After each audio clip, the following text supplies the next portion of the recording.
Hi, everybody, and welcome to Spa Babies, presented by Stonestreet. I'm Dan Illman, along with Nicole Russo, and let's throw up the field for the closing Sunday Saratoga Spa Baby race. It is closing weekend. 2-year-old fillies going 7/8 of a mile in race number 7, kickoff leg of a 50-cent pick 5. Stonestreet represented by the 3 Snow White, by their homebred Good Magic, who has turned into a sensational young stallion. He is, of course, by Curlin. Yeah, Good Magic debuted at Saratoga himself in 2017 in one of our Spa Baby races, en route to 2-year-old championship honors, and he's now a multi-time classic sire, just like his daddy Curlin. This is a typical Spa Baby race, some well-bred first-time starters, some horses with experience that have shown a lot of promise, and one of those experienced runners is the number 1 Quick Kick, who took some debut money, bet down to 4-1 for her career debut earlier in the meet for trainer Tom Amos, and you can understand why. She's by McKenzie. She sold for $575,000. Her dam was a graded stakes winning sprinter. The dam's already foaled 2 graded stakes winning runners on dirt. Quick Kick didn't show a lot of speed in her debut, but I like the way she was running on at the end, and maybe blinkers on will give her a little more early zip. Yeah, and I think that could be a crucial factor, especially coming from the rail. One of a couple of McKenzies in here, they sold very well as yearlings. People were very impressed by them. I was very impressed by them. Just racy, athletic looking, good moving horses. And I feel like now at this time of the year, as we start to see more races at 7 furlongs and around 2 turns for the 2-year-olds on dirt, this could be when we start to see the best of the McKenzies. And Dylan Davis looking to close out what has been a career meet at the Spa for him. Right next door is another McKenzie filly, the number 2 Scottish Lassie. This one goes out for Jorge Abreu. Arad Ortiz is attracted to ride, an $85,000 March 2-year-old in training purchase. She breezed a quarter mile in 21 seconds at the auction. McKenzie is 3 for 28 with first-time starters. The dam, however, won sprinting on the dirt, and she's a half to a stakes-winning dirt sprinter named Windmill. Note the asterisk next to Windmill's name. That denotes that she was a debut winner. Some really strong workouts leading up to this race.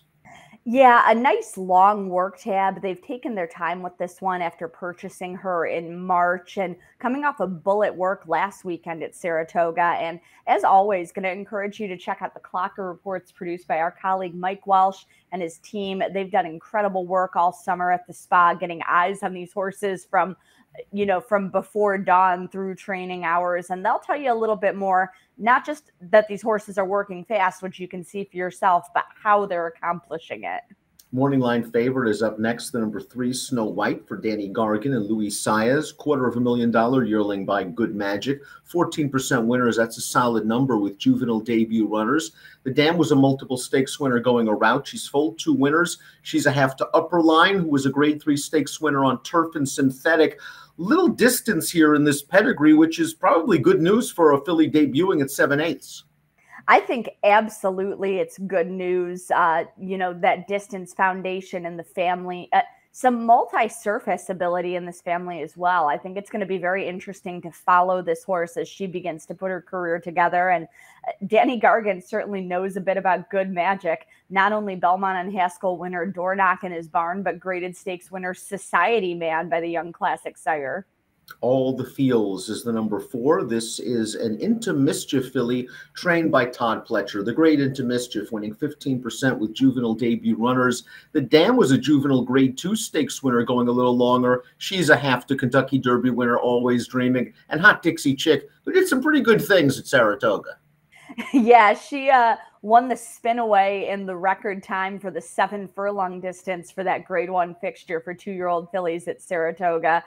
Just what a classy page here. Into Mischief, who really started to cut his teeth as a good 2-year-old sire before breaking through as a leading sire and classic sire from a beautiful and active family. I think this one should have speed that she can carry. I certainly wouldn't want to see her going much shorter than the 7 furlongs. The 3rd McKenzie filly in the field is up next, the number 5 McKenzies Glory, and she's interesting. She made her debut in a 2-turn turf maiden special weight earlier in the meet, didn't take any money, didn't do much much running against a good field. Now McKenny McPeak's going to switch to dirt. She's got some turf pedigree. The dam was Grade 2 stakes placed on the surface. 3rd and 4th dam Group 1 stakes winners on turf. Have to Escape Artist a stakes placed turf router, but she's working really well on dirt.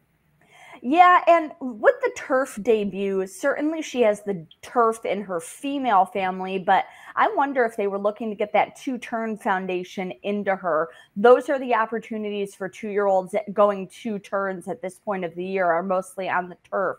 If she shows more on the dirt and the sire would suggest that, that's going to be a good surface for her, I think she'll like the 7 furlongs. I wouldn't want to see her going much shorter. And this is one of those sneaky angles that you can find in Formulator. Here's our Formulator fact for Kenny McPeak. 2-year-old second-time starters moving turf to dirt, 43% winners, pretty gaudy ROI, $3.68 ROI. So keep an eye on the 5. McKenzies Glory. Mitoletta is up next, the number 6. She's a daughter of Mitoli, going out for Rudy Rodriguez, a half-sister to a 2-year-old stakes-winning synthetic sprinter. There's a lot of synthetic and turf in this pedigree, although Mitoli certainly adds some speed. Absolutely. Mitoli, a champion sprinter, was expected to put speed in his offspring and did. The leading freshman sire of last year. Mitoletta is one of a couple of cross-centered horses who are coming up here, so you're going to have to watch and see where they ultimately wind up. Another one is the number 7, Endless Vow. This one is a daughter of the Factor. She's a New York bred and a half-sister to stakes place turf sprinter Graham. It's a pretty versatile pedigree, and Endless Vow ran well in her debut against New York breds. We're going to take a look at that race right now, and Endless Vow swings into the stretch on the far outside. She's going to come with a run. The jock's going to lose the stick around the 16th pole. She's a little bit green, but I like the way she finishes up, and maybe the blinkers give her a little more focus. Yeah, she finished up very well. She does get open company here, but she also gets a touch more ground, which the way she ran on debut suggests that she would appreciate despite all that speed in her pedigree. Not surprisingly, the number 8, Going Steady, improved second time out for trainer Wayne Lucas. She's a daughter of the Good Stallion Constitution, 16% winners with 2-year-olds. The dam's a half to a stakes-winning dirt router named Stronger Than Ever. Going Steady ran pretty well because she was on a hard chase going after a runaway winner in La Cara, and she held second pretty gamely. Much improved from a buyer speed figure standpoint, like this outside post under Joel Rosario, another tracking trip coming. I like the outside post, and I like that not only did she take a big step forward from her first start to her second start, she took a big step forward when she got to go 7 furlongs, has the advantage of having a 7 furlong start under her belt.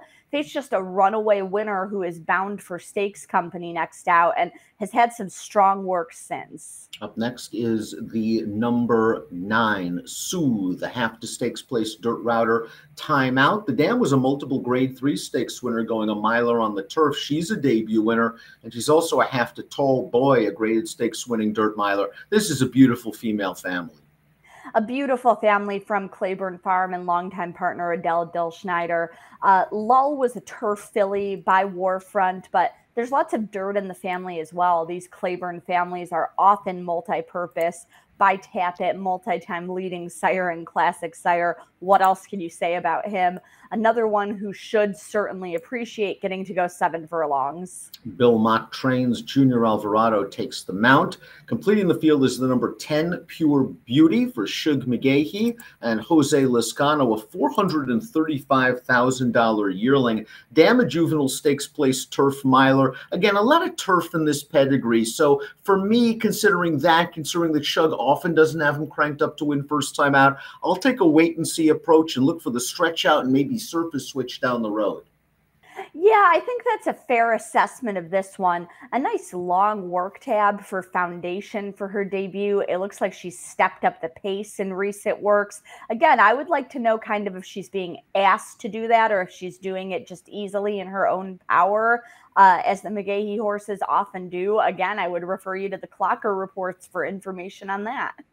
Let's take a look at our top selections for Sunday's Spa Baby race. It's race number 7. Nicole's going with Going Steady, the number 8, who just showed marked improvement, going the 7/8 for Lucas. I agree. I have to use this horse in my multiple race wagers. Yeah, what ultimately made the difference for me among the experienced runners in this field was that, that 7 furlong start, the nice work since, should have the ability to work out a nice trip. But Dan, your top selection is coming out of the same race. Yeah, I like the way she finished up at the end, and they allowed her to sort of gallop out an additional 16th of a mile to give her some experience. I'm hoping the blinkers keep her closer to the pace. I want to use the 1 and the 8. And of the firsters, maybe the 2 Scottish Lassie is a little bit of an under-the-radar horse, considering that the Gargan and Pletchers are likely to take a little bit more money. So I'll use 1, 2, 8 in my multiple race wagers. The New York bred, the 7, is more underneath. Nicole's going 8, 4, 1, and 7. It's our Sunday Spa Baby race. We're presented by Stonestreet.